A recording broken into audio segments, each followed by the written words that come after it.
Tema de hoje: o jeito certo de resolver problemas dos outros. O jeito certo de resolver problemas dos outros. Eu não sei se você já percebeu isso, mas você não consegue resolver o problema de todo mundo ao teu redor. Não sei se você já acordou para isso. Você não é Deus e não tem nenhuma vocação para isso. Não sei se você já notou. Por isso, não tente resolver o problema de todo mundo. Você tem que tomar até cuidado para não assumir um falso senso de responsabilidade, pensando que é o seu dever manter todo mundo feliz ao seu redor.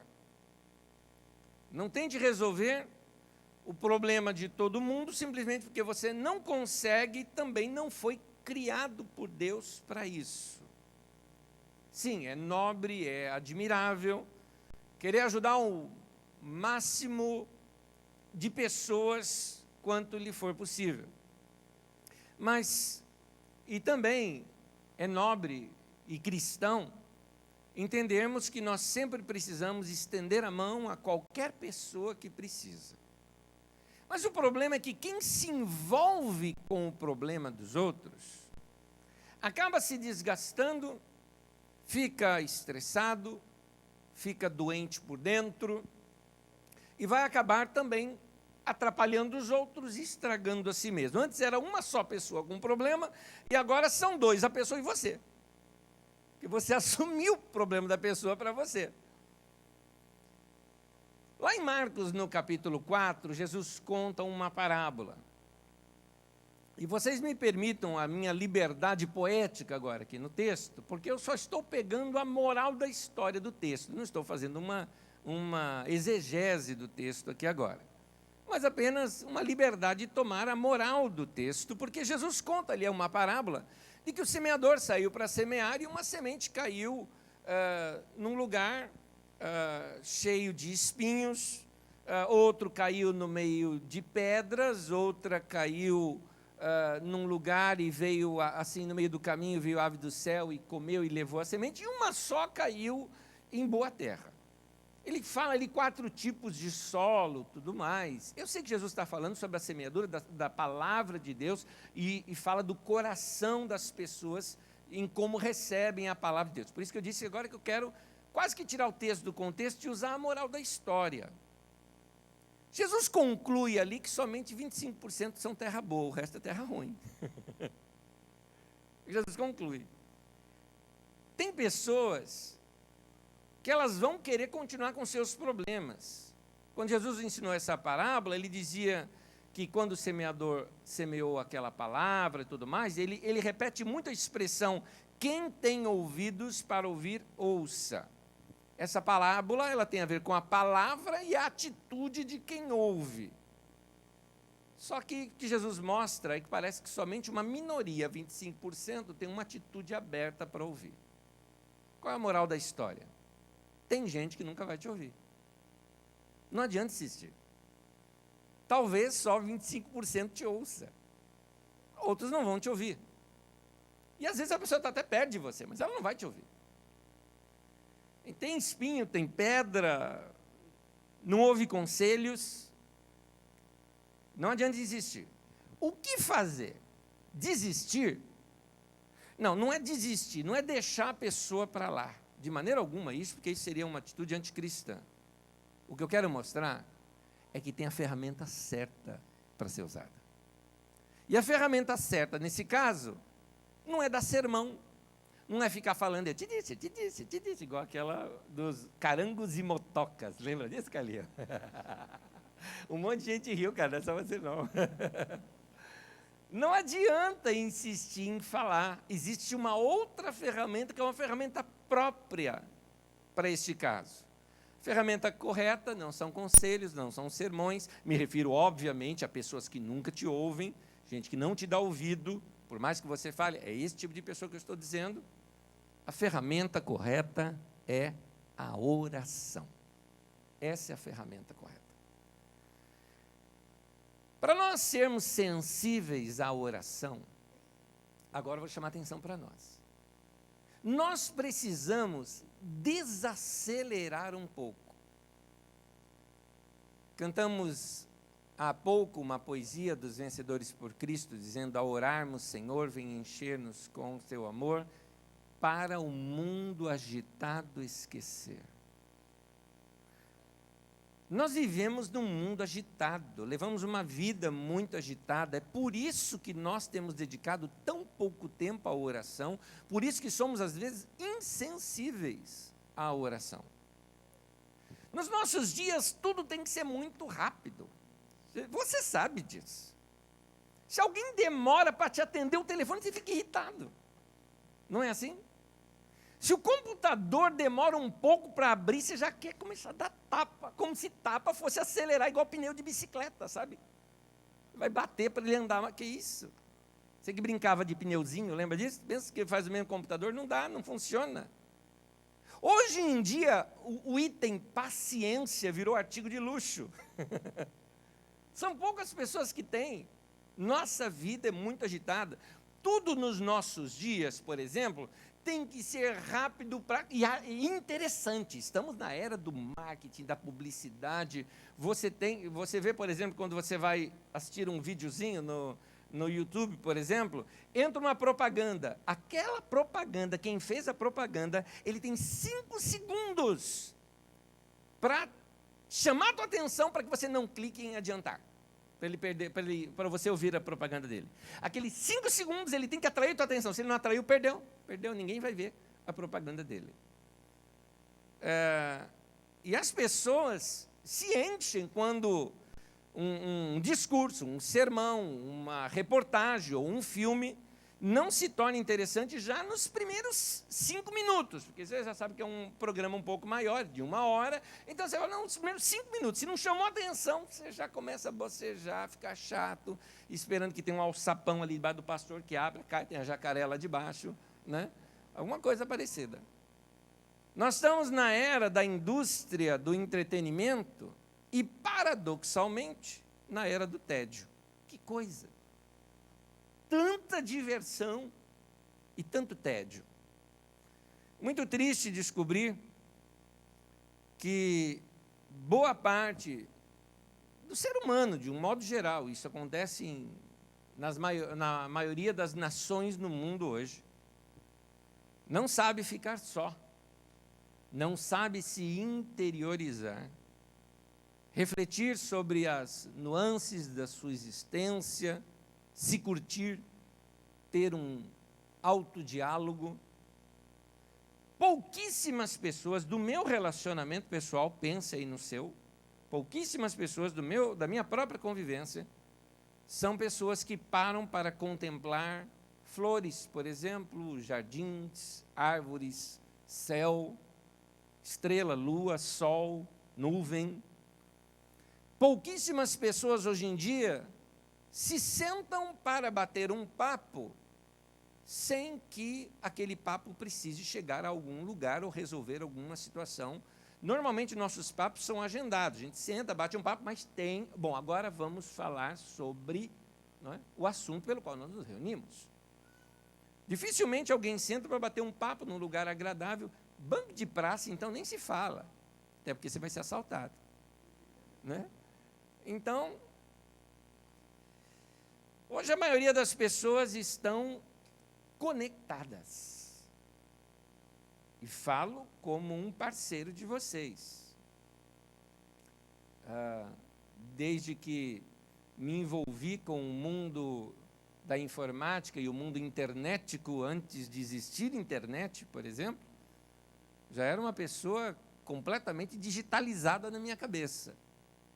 Isso é bom, mas isso também pode ser muito ruim. O lado negro disso tudo é que as pessoas estão hoje muito conectadas, conhecem muitas pessoas nas redes sociais, mas raramente conhecem alguém a fundo. E o que é pior, raramente conhecem a si mesmas. A pessoa é um estranho para si. De vez em quando eu estou tão cheio de gente respondendo tanta coisa, que eu sinto saudade de mim. Estou com saudade de mim. Saudade de ficar sozinho, vontade de ficar só, falar comigo mesmo, fazer minhas coisas. Quem sente muito isso e nem percebe são as nossas heroínas chamadas mães. Porque na cabeça da mãe, botaram isso na cabeça dela, ela existe para quê? Ela existe para os outros. Ela existe para o filho, ela existe para o marido, ela existe para determinar os horários da casa, ela existe para fazer tudo, não é? Segundo um comercial bem rodado na televisão hoje, mãe existe para dizer não, não, não o tempo todo. A mãe, ela existe para os outros, e aí, de vez em quando a mãe fica sozinha, o que ela tem? Depressão. Depressão, porque ela olha, não vê nada, não enxerga nem a si, ela não sabe mais quem ela é. Isso não é bom, isso não é bom. No livro de Augusto Cury, A Ansiedade, Como Enfrentar o Mal do Século, ele cita o seguinte: o mal do século é a ansiedade decorrente da síndrome do pensamento acelerado. Grave isso que eu estou falando, que você vai ouvir muito. Síndrome do pensamento acelerado. Pensar é bom, pensar com lucidez é ótimo, porém pensar demais é uma bomba contra a saúde psíquica. Isso vai contra o prazer de viver, tira até mesmo sua criatividade. Não são apenas as drogas psicotrópicas que viciam, mas também o excesso de informação, o excesso de trabalho intelectual, o excesso de atividades, o excesso de preocupação, o excesso de uso do celular e de eletrônicos. Você vive esses vícios?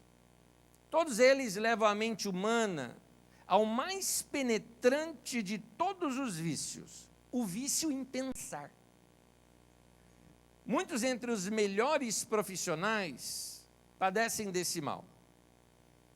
Eles são pessoas assim, eles são ótimos para a empresa, são carrascos de si mesmos. Desacelerar nossos pensamentos e aprender a gerir nossa mente são tarefas fundamentais, disse o Dr. Augusto Cury no seu livro. A maioria das pessoas hoje, elas têm dificuldade de concentração. Você não precisa nem levantar a mão, você participa comigo disso? Você percebe isso em você? Você que é estudante, você percebe a dificuldade que você tem de se concentrar, principalmente quando você vai fazer um trabalho escolar no seu computador? Você está no computador, alguma coisa grita no seu celular, grita nas telinhas que aparecem, num sonzinho que toca, alguém mandou mensagem, você é tentado a fazer uma pesquisa no Google e a hora que você faz uma pesquisa descobre uma coisa nova, já sai do assunto. Você tinha que fazer um trabalho sobre a Idade Média e terminou vendo uma reportagem da visita do Beckham no Brasil. Porque você foi navegando, viajando, não é? Aliás, aquele software que te leva à internet, ele é desde os seus primórdios chamado de navegador. Você vai navegando e vai dar lá, sabe lá onde, não é? Com tudo aquilo. O vício dos aparelhos eletrônicos está deteriorando a nossa interioridade. Ele manda informação, informação, informação, e você fica processando aquela informação o tempo todo. Sabe aquilo que acontece com alguns computadores quando estão sobrecarregados? Você vê a ventoinha liga, a luzinha do HD fica ali, zzz, e você está daquele jeito. Você está daquele jeito. Por isso nós não temos mais tempo e nem, entre aspas, clima para a oração. Porque não temos um lugar sossegado, nossa mente não se aquieta, e a nossa oração tem que ser mais ou menos também do mesmo jeito que a gente espera. Liga o telefone, alguém atende, clica o negócio, abre, drive-thru você pede, do outro lado você já recebe. Então nós queremos isso na oração, um drive-thru da oração. Aliás, tempos atrás, um irmão muito engraçado, ele fez um vídeo, é um humorista cristão, e faz humor geralmente em cima das coisas da igreja, E ele fez uma dessas, em que uma pessoa chega num drive-thru, tipo esses que existem de McDonald's, e a pessoa para ali e fala, eu queria uma oração. Ele, sim, uma tradicional ou pentecostal? Né? E vai querendo. Assim, ela falou, qual a diferença? Tradicional, assim, mais direto, tal, no assunto. Pentecostal, ela é assim, mais calorosa, ela fala mais alto, tal. Ela falou, pode ser essa segunda aí, por favor. Né? Vai assim, fazendo pedido de oração dessa maneira. Às vezes nós agimos assim com Deus. Oração é agitado. Senhor, eu estou saindo agora para o trabalho, tal, que o Senhor me abençoe, aleluia, glória a Deus, faz o sinal da cruz e vai embora. Não tem coisa mais prática do que aquele sinal da cruz. Selou, valeu. Não é? Valeu, fechou. Fechou. Não é? Vamos ver alguns textos bíblicos e você vai ver que a Bíblia fala um pouquinho diferente sobre esses temas. Lucas 22, versículo 39, fala acerca da vida de oração de Jesus e diz, como de costume, Jesus foi para o Monte das Oliveiras. Ele tinha um costume, eu quero chamar a atenção para a palavra costume. Ele tinha um hábito. Lá era o lugar de oração de Jesus, e Jesus tinha o hábito de orar, e hábitos se criam. Quando você se disciplina a fazer continuamente a mesma coisa, após um tempo aquilo se torna um hábito, e você passa a sentir falta caso você deixe de fazer aquilo. Então você precisa criar um hábito de oração. E Jesus tinha até um lugar que lhe, entenda bem a expressão, lhe cheirava oração aquilo. Era adequado para a oração. Em Atos 16, versículo 13, conta da experiência de Paulo, juntamente com seus amigos, diz assim, no sábado saímos da cidade e fomos para a beira do rio, onde esperávamos encontrar um lugar de oração. Eu sei que essa expressão lugar de oração era uma expressão utilizada pelos judeus, quando não havia sinagoga numa cidade, os judeus costumavam buscar um lugar à beira de um rio para orar. Você nota, por exemplo, naquele salmo, quando diz, às margens do rio da Babilônia, quando eles estavam no cativeiro, foram para a beira do rio. Mas me chama a atenção, o que é que criou isso? Que a beira do rio não te lembra aquele barulhinho do rio, tranquilidade? Gente, pensa em interior, tá? Não pensa aqui no Tietê, né? A beira do rio Tietê aqui é um absurdo, em plena marginal. Não é isso que eu estou falando. Mas, assim, pensa em lugar tranquilo, né? À beira de um rio, aquele lugar fala de tranquilidade, fala de lugar quieto, calmo. Paulo tinha esse hábito de procurar um lugar de oração. Vamos trabalhar isso com figuras e eu te pergunto, qual que é o seu? Onde é que você ora? Eu sei, a gente pode orar em qualquer lugar, querido. Eu sei, a gente pode orar em pensamento, a gente pode orar andando na rua. Mas não seria importante para você, já vendo nesses textos, que as pessoas a quem nós temos como exemplo para a nossa vida, como o próprio Jesus e agora Paulo, apóstolo, separavam um tempo e um lugar específico para orar? Marcos 1, versículo 35, fala acerca de Jesus, de madrugada, quando ainda estava escuro, Jesus levantou-se, saiu de casa e foi para um lugar deserto, onde ficou orando. Mais uma vez, um lugar deserto, sem gente por perto, só você e Deus, lugar onde você possa falar e se ouvir falar. Pensa um pouquinho aqui, entre nós, qual a última vez que você falou e se ouviu falando e só tinha você e você ali naquele lugar? Estou falando num momento de oração onde está só você e Deus, não é? Mas você se ouviu falando.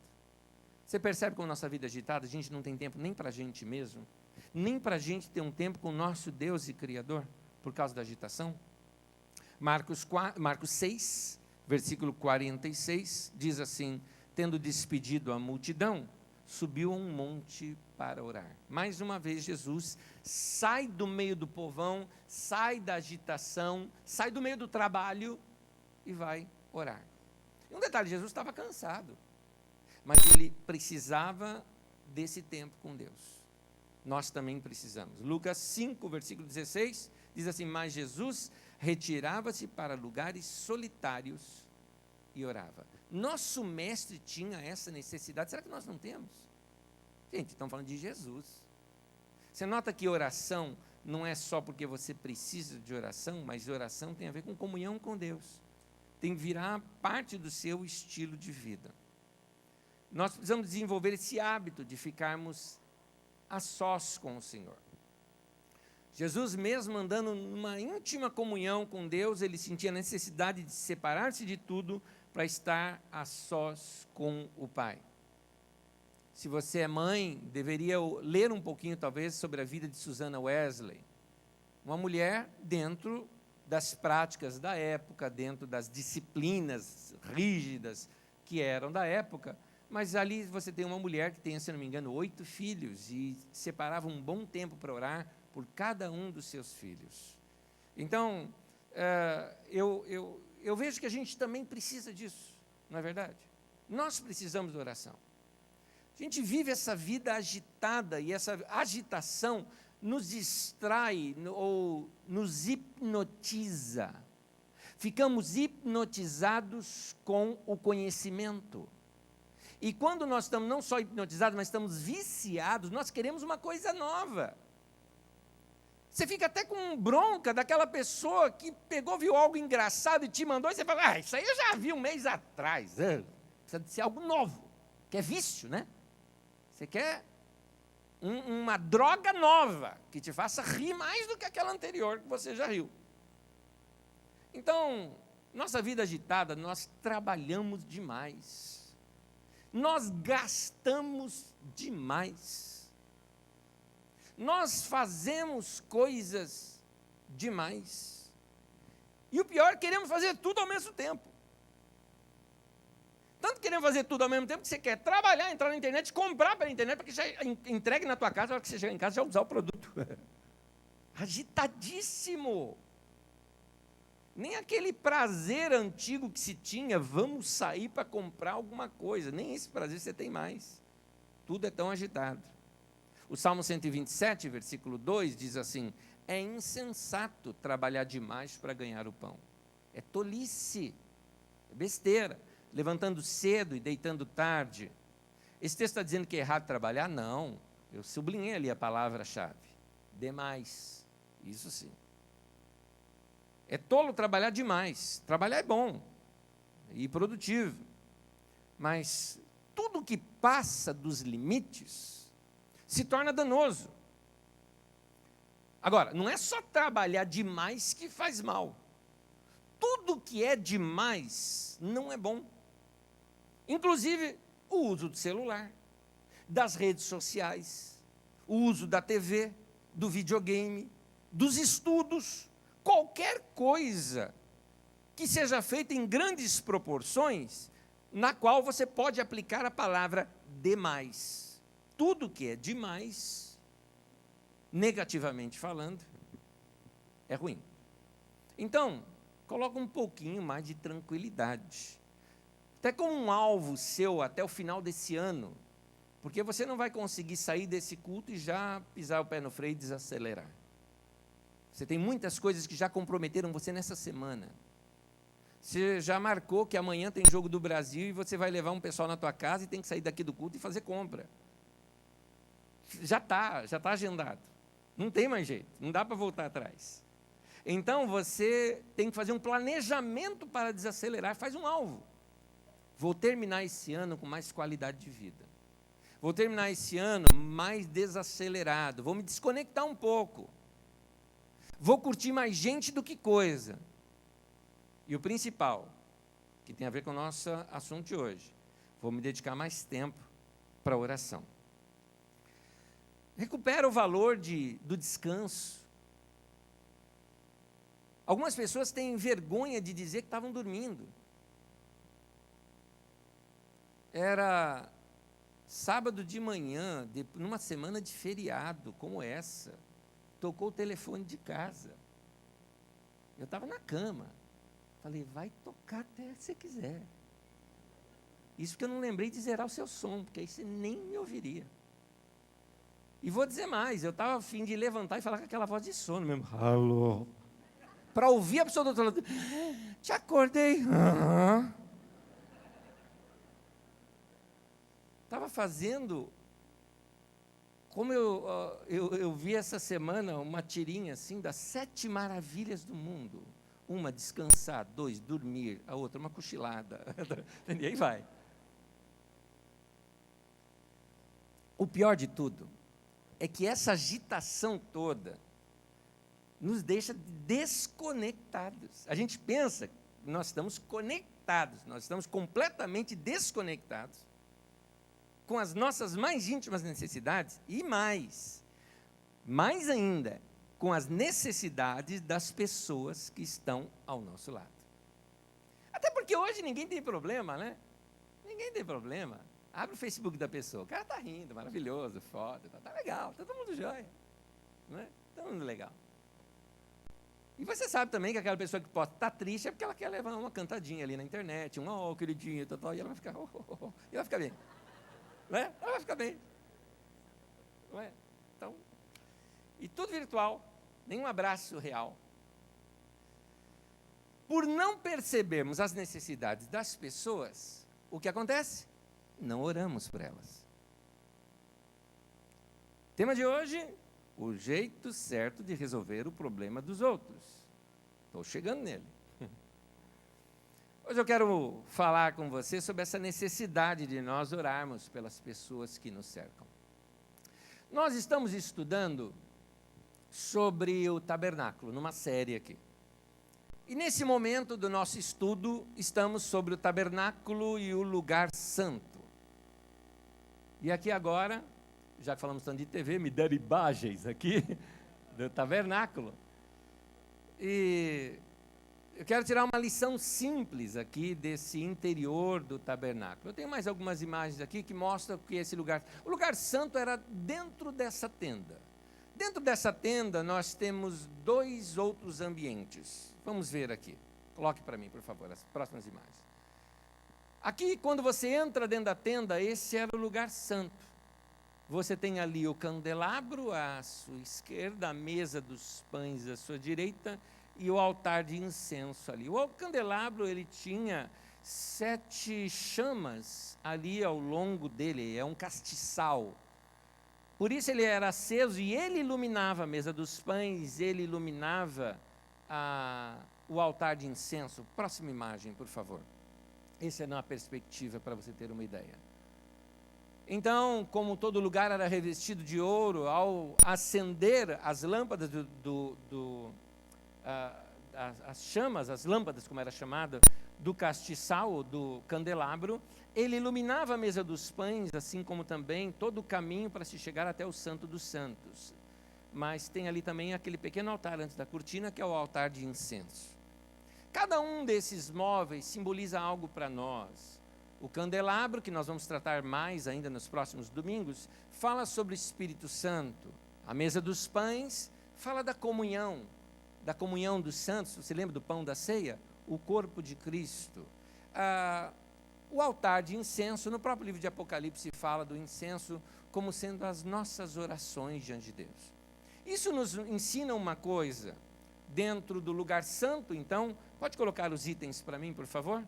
O candelabro é o Espírito Santo, a mesa dos pães, a comunhão, e o altar de incenso, as nossas orações. O Espírito Santo, então, o candelabro, ali no caso, ilumina a mesa dos pães, ilumina o altar de incenso. O Espírito Santo, ele lança luz sobre como nós devemos ou podemos nos relacionar melhor com as pessoas, ali a mesa dos pães, e também como nós podemos orar por elas, o altar de incenso.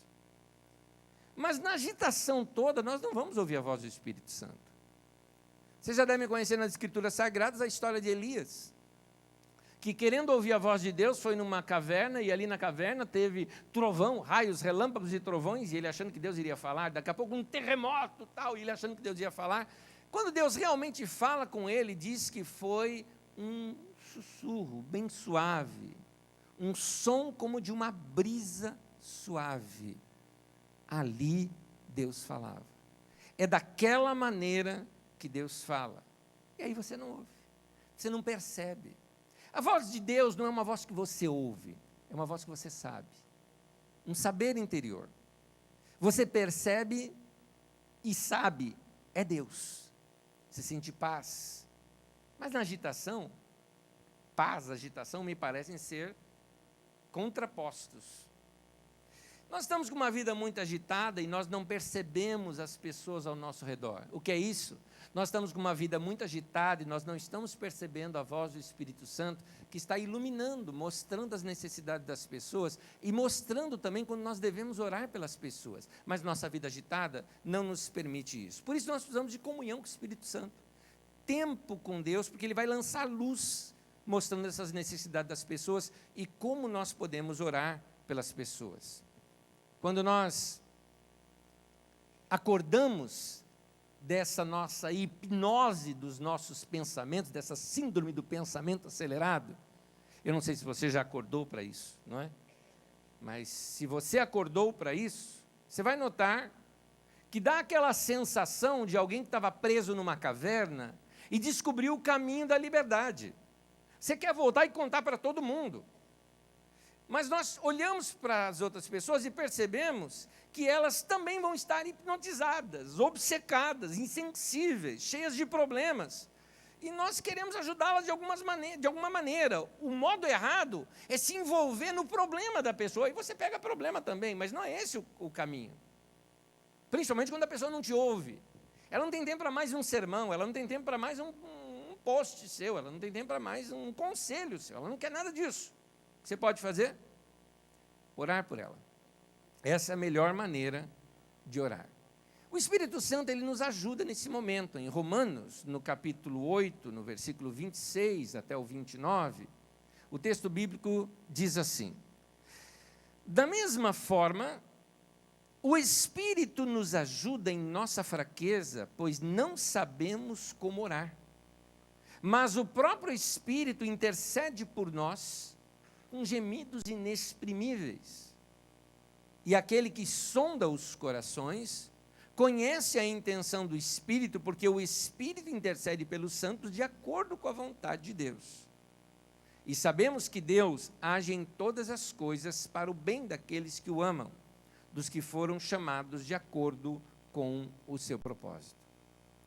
O Espírito Santo, ele fala conosco, ele nos guia, ele nos dirige, ele também pode nos auxiliar, como diz aqui o texto, na intercessão, na oração.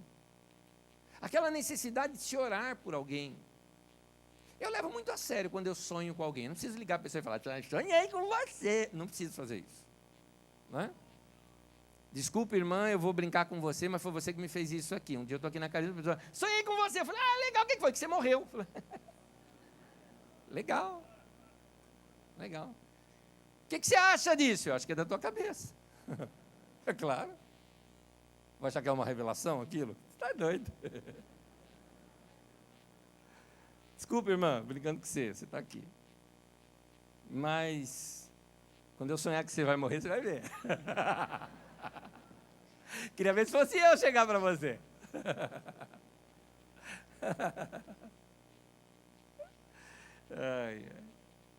Mas, sonha com alguém, ora pela pessoa. Lembrou de alguém, ora. Pensou em alguém, ora. Essas coisas acontecem no meio do dia.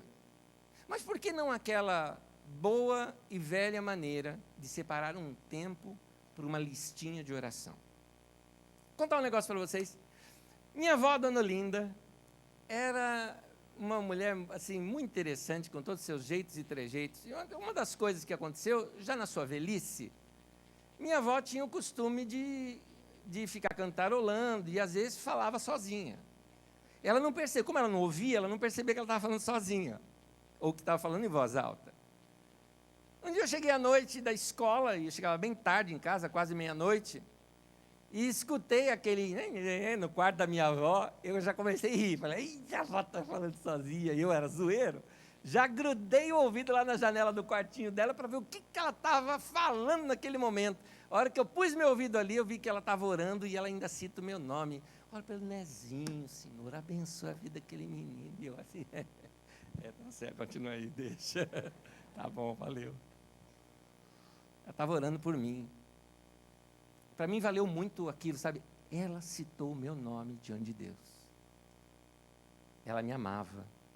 Ela me conhecia. Ela estava guardando a minha vida em oração.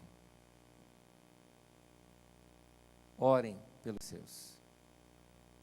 Marido, ore pela sua esposa. Esposa, ore pelo seu marido. Pais, orem pelos seus filhos.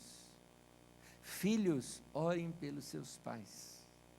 Amigos, orem pelos seus amigos, por suas amigas. Orem pelos seus irmãos.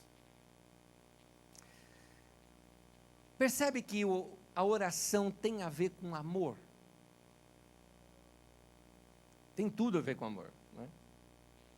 A oração e a compaixão deve ser o grande motivo da gente orar pelos outros. Sabe por quê? Porque assim, oração egoísta, vamos ser sérios, não é nem para ser ouvido, né?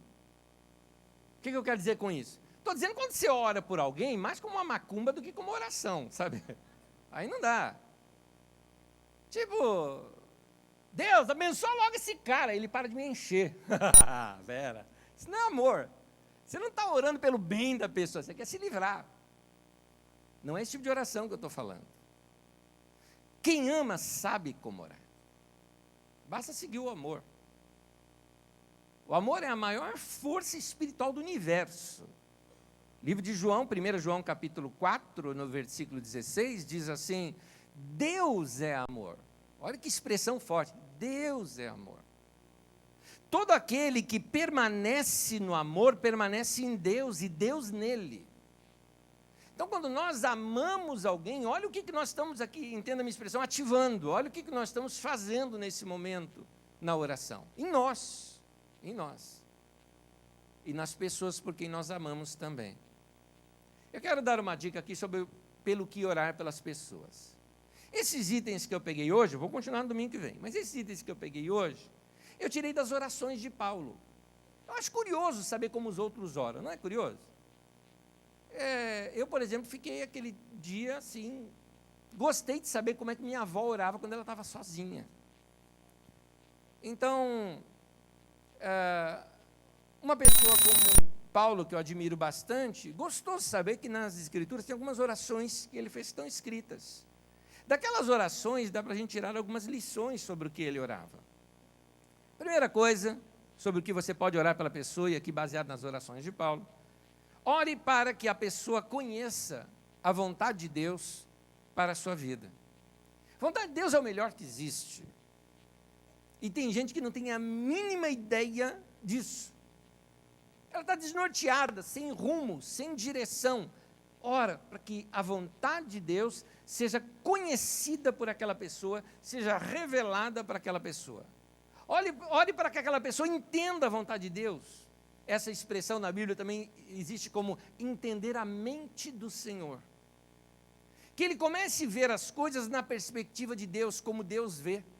Imagine uma pessoa enfrentando um baita problema na vida dela. No entanto, se ela conseguir ver aquele problema da ótica de Deus, problema. É ter a mente de Cristo, pensar como Ele pensa, ver as coisas da ótica de Deus. Em Efésios capítulo 1, do versículo 16 ao 18, eu pensei só uma frase desse trecho. Diz assim, que o Pai lhes dê espírito de sabedoria e de revelação. Você ora, querido, e o Espírito Santo, que é o Espírito que dá sabedoria e revelação, vai agir na vida da pessoa. O que é revelação? Revelação é descortinar algo. A pessoa vai enxergar a situação. Isso é bom para você que está casado e vocês não estão conseguindo se comunicar direito. Ele está ferindo você e você não percebe, ou ela está ferindo você, mas ela mesmo nem percebe que está ferindo você. E vocês querem ir para encontro de casais, querem ir para um terapeuta, algo parecido, eu te chamo a atenção de uma coisa que você tem que fazer antes de tudo isso. Busque a Deus, ore. Ore para que Deus revele para a pessoa. Ore para que Deus revele a vontade dEle para aquela pessoa. Ore para que aquela pessoa enxergue esse momento dessa aliança de vocês de uma maneira diferente. Que Deus revele você para aquela pessoa e que Deus revele aquela pessoa para você. Um ter revelação do outro, isso traz um amor tão profundo, uma admiração um pelo outro de modo incrível. Esse texto também fala de um espírito de sabedoria. Em outras palavras, a pessoa vai saber o que fazer. Isso é sabedoria. Ela vai saber o passo a tomar, vai saber a maneira de falar, isso é sabedoria. E quem dá isso? Deus, o Espírito Santo, Ele dá isso, Ele faz isso. Como isso é ativado? Pela oração. Você ora, Deus faz. É isso. Segundo, ore para que a pessoa venha a crescer com suas experiências. A pessoa precisa crescer como pessoa. Tem gente que está numa eterna infância.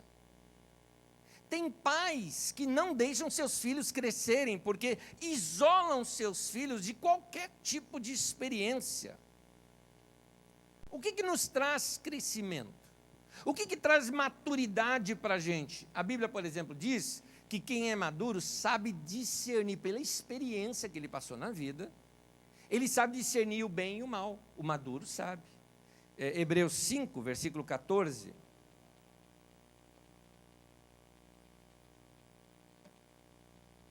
O texto diz: mas o alimento sólido é para os adultos, os quais, pelo exercício constante, tornaram-se aptos para discernir tanto o bem quanto o mal. Uma outra versão coloca como tornou suas faculdades mentais aptas para discernir, exercitou as faculdades mentais de tal maneira que ele consegue discernir tanto o bem quanto o mal. Note, não é só discernir o que é ruim para a vida dele, mas discernir também o que é bom para a vida dele. Isso é maturidade. Note que gente madura é gente que tem exercitado a sua mente para discernir. Discernimento, eu tenho uma figura para discernimento interessante. Discernimento é aquilo que aqueles animais com patas fendidas fazem, eles separam o alimento. Discernimento é aquilo que, por exemplo, eu quando era criança, junto com a minha avó, ia lá no empório, comprava aquele feijão, eu gostava de pegar aquele negócio, aquele feijão e tudo mais, chegava em casa cheio de caruncho, de um monte de coisa que tinha, e você tinha que separar o feijão, esse serve, esse não serve. Essa atitude é discernimento. O discernimento é separar o bem, isso é bom, isso não é, olha, isso daqui não vai ser legal para mim. Lembra que Paulo diz, tudo me é lícito, mas nem tudo me convém. Eu sou livre para fazer o que eu quiser, mas tem coisa que eu prefiro não fazer. É uma escolha minha não fazer. Não vai fazer bem. Eu sei a consequência disso. Ou até o contrário. Não, isso eu preciso fazer, porque isso vai ser bom, porque você discerne que há algo de bom por detrás daquilo. Note que gente madura é gente exercitada para discernir. E como que a pessoa chega nesse ponto de maturidade? Pelas experiências da vida. Gente, não tem como livrar as pessoas das experiências das suas próprias vidas. Papais e mamães, orem pelos seus filhos, mas eles precisam ter as experiências deles. Você precisa ter as suas próprias experiências, e é isso que vai fazer você crescer. A Bíblia fala isso até mesmo na vida espiritual. Tem um texto da Bíblia, bem longo, não vou lê-lo com vocês, apenas a anotação aqui, em 2 Pedro, capítulo 1, do versículo 5 até o versículo 11, onde começa aqui no texto, falar de diversas coisas na vida que a gente tem que acrescentar.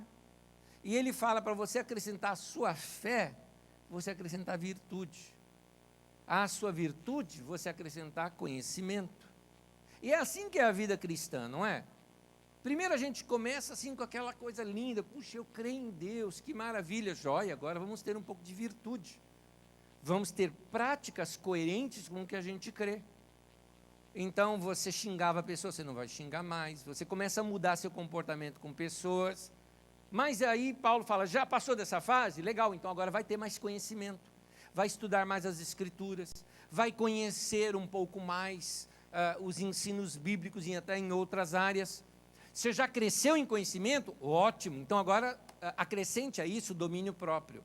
Seja uma pessoa controlada, uma pessoa que sabe discernir, isso é bom, isso não é, uma pessoa que começa já a saber tomar decisões próprias na vida, sabe parar onde tem que parar, sabe continuar quando é necessário continuar, porque você, ao seu domínio próprio, você soma perseverança, não vai desistir por nada, de Deus você não desiste, vem tribulação, vem situações difíceis, sabe que o fim de tudo é uma experiência maior com Deus. Aí você cresce nisso, Acrescenta isso também a piedade.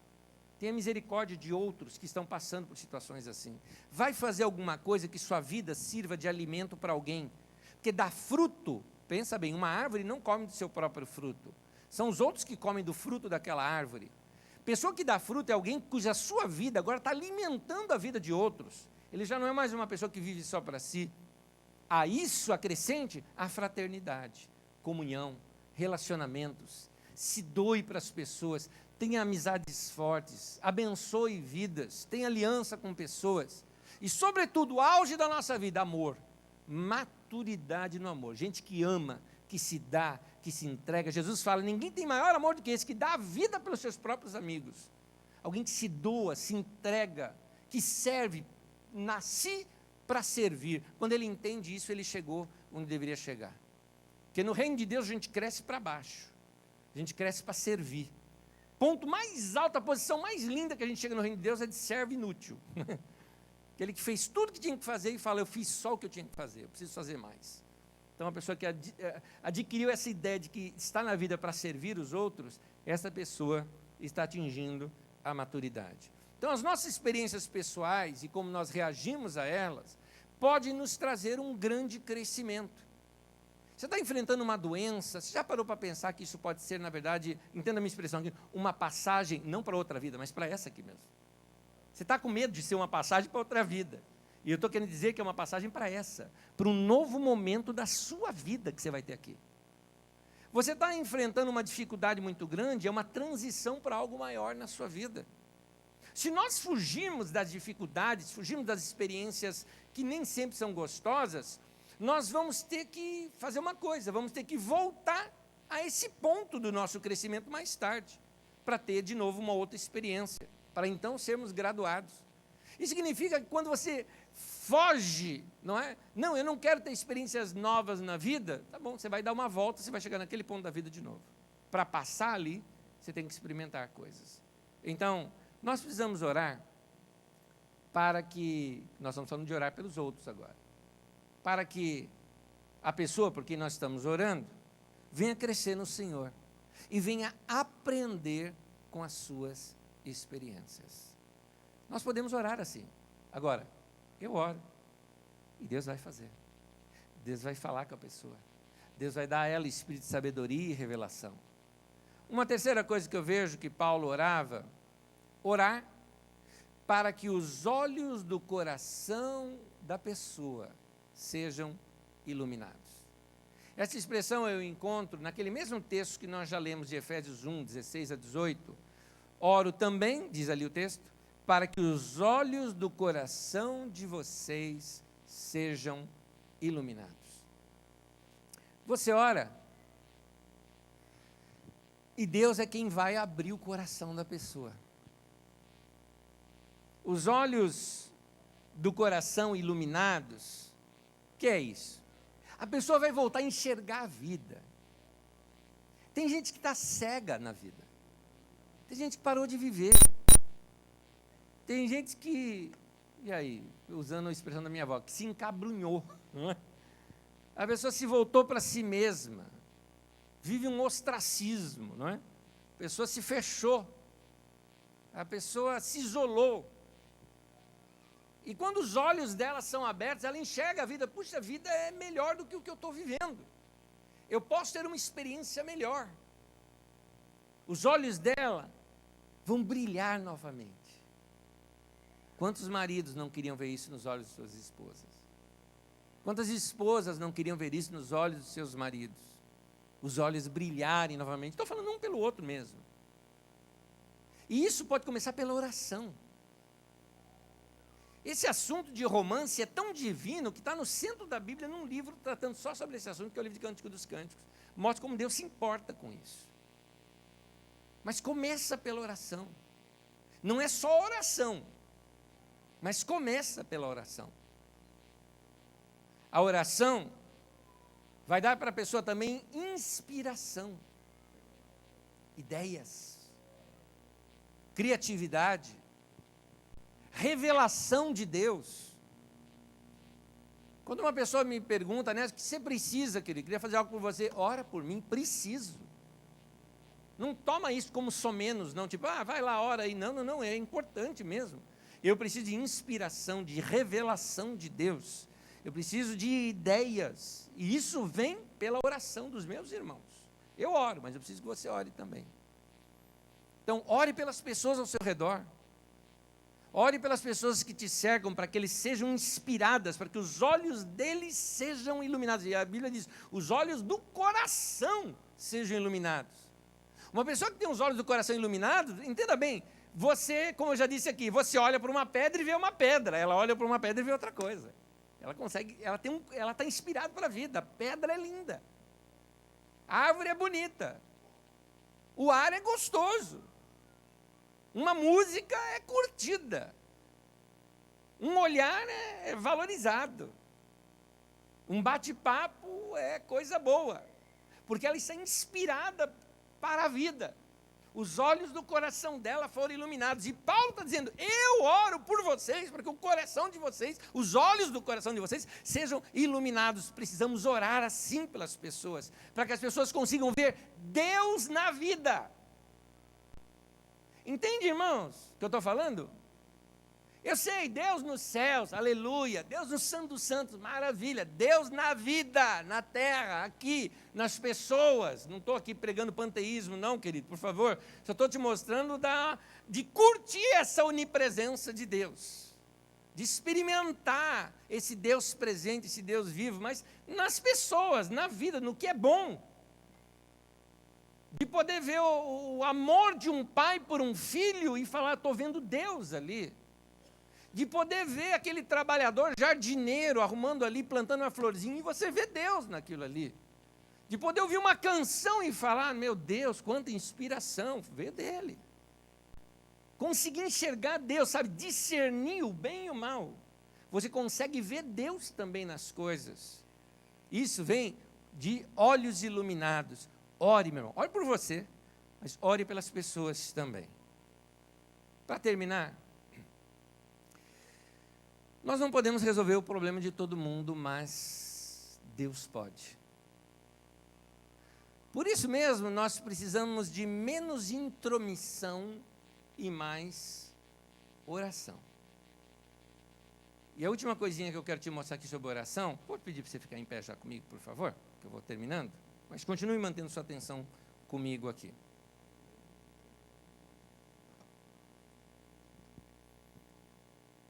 Eu vejo uma oração assim, aquela oração que Abraão fez pelo sobrinho dele, o Ló.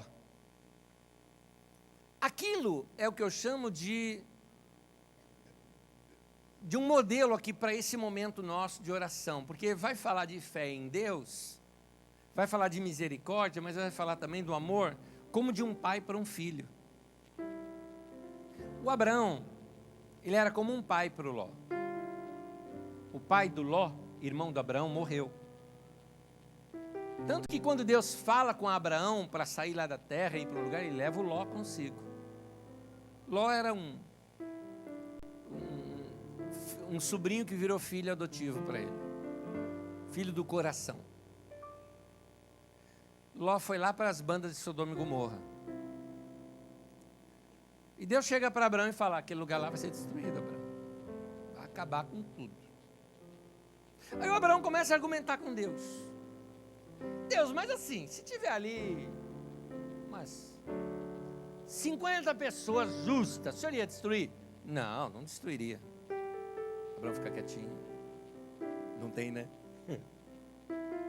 45. 40. Eu dou 30. E nada.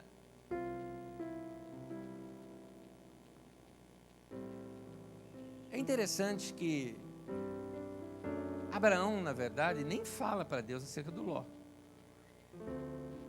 Mas Deus sabia que era pelo Ló que o Abraão estava preocupado.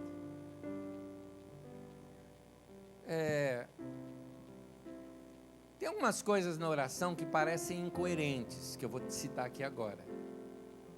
Mas eu quero te mostrar um outro ângulo depois. Então me ouça o todo. Por que libertar o Ló e os outros? Como assim, Abraão? Você quer que eu liberte o seu sobrinho, né? Você quer que e os outros tudo que se dane? Pensa bem, às vezes as nossas orações soam dessa maneira. Uma mãe está orando pelo filho que está no hospital. Por que Deus vai atender a sua oração quando a criança do lado morreu? Por que Ele ouve a sua, do outro não? A gente pensa assim, não é? Às vezes nós pensamos assim também, Senhor, eu estou precisando de emprego. E aí você pensa assim, puxa, por que Deus atenderia a minha oração com tantos empregados que tem por aí? Por que Ele ouviria a minha e os outros não? Não é justo. Note bem, não é justo. E eu vou concluir com você, não é mesmo. Não é justo. Mas quem está falando de justiça aqui? Abraão não orou por justiça. Abraão orou por misericórdia. E misericórdia e justiça já não são mais agora que as mesmas coisas. Porque você está desempregado, por exemplo, qual a minha dica para você? Chega diante de Deus e ora, mas ora de coração aberto. Fala, Senhor, eu sei, tem crise aí, o pessoal esconde, mas tem um monte de desempregado, eu sei, eu te peço por todos, mas nem tem emprego para todo mundo. Mas eu estou pedindo nesse momento por misericórdia, eu estou ousando chegar para o Senhor e te pedindo, quebra meu galho, me ouve, estou te pedindo por misericórdia, não porque eu mereço, não é justo isso, mas eu sei que o Senhor ama, e eu estou te pedindo isso. Pede. Não é errado pedir. Aliás, o errado é não pedir. Pede. Aí se Deus não responder, eu não sei te responder. Mas se Ele responder, você vai entender a mensagem que Ele vai te passar com isso tudo. O caso é que essa oração vai fazer mais bem para você do que qualquer outra coisa. Pede para Deus. Com Deus você pode falar o que você quiser falar. Pode falar. Ele não se ofende com as nossas orações. Ao contrário, Ele atende as nossas orações. Dito isso, eu te digo, mãe, pede pelo seu filho. Ele está no meio de uma gangue toda que está envolvida com drogas. Ora por todos, mas pede pelo teu filho. Então Deus teria que livrar todo mundo do crack em São Paulo. Eu não sei se Ele vai fazer isso, mas você pede pelo teu filho. Ora para Deus, pede. Talvez você está orando por alguém que está aí no hospital. Tem tanta gente lá naquele hospital. Pode orar, pode pedir. Fala com Deus, seja honesto com Deus em fazer o seu pedido e orar para aquela pessoa. Tanta coisa para se pedir no mundo, né? E você pedindo para o teu marido te amar mais. Pede. Não é isso que você sente falta? Chega para Deus e fala, Deus, abre os olhos desse indivíduo para ele me ver. E que ele me veja bonita. Não é? Pede. É dessa maneira que a gente começa a descobrir mais o amor de Deus por nós. Essa frase já disse aqui há uns 2 anos atrás. Não existe oração certa ou errada. Aliás, a oração errada é a oração que não se faz. Não é? Então, faça a oração. Ora. Pede para Deus. Eu queria convidar você nesse momento a orar. Orar por você, mas principalmente pela mensagem de hoje, orar por alguém nesse momento. E eu convido você a orar nesse instante. Feche seus olhos nesse momento. E eu peço que você ore.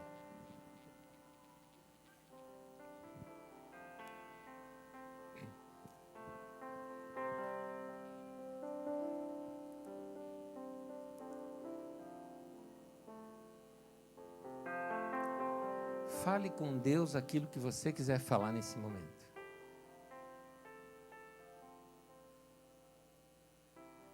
Peça pelos que são seus.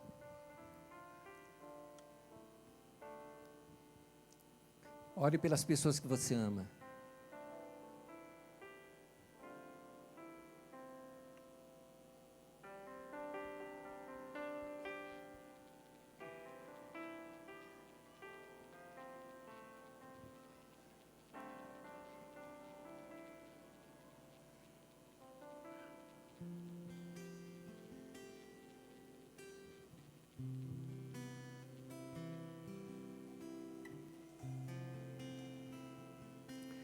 Obrigado, Deus, por ouvir nossas orações.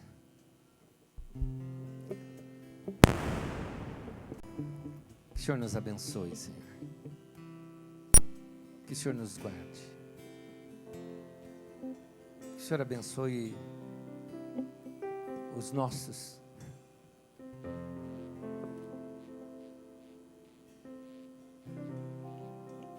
Cada marido, cada esposa orando um pelo outro, cada pais pelos filhos, filhos pelos pais, amigos por outros amigos.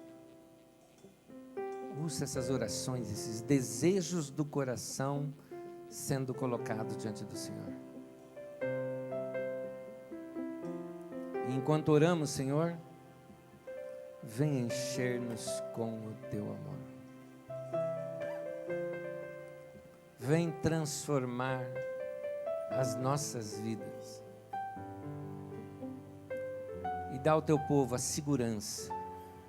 E como um bom pastor, o refrigério que o Teu povo precisa. O alívio que nos dá de dizer: meu Deus ouviu minha oração. Coloca esta fé no coração dos meus irmãos. Em nome de Jesus. Amém.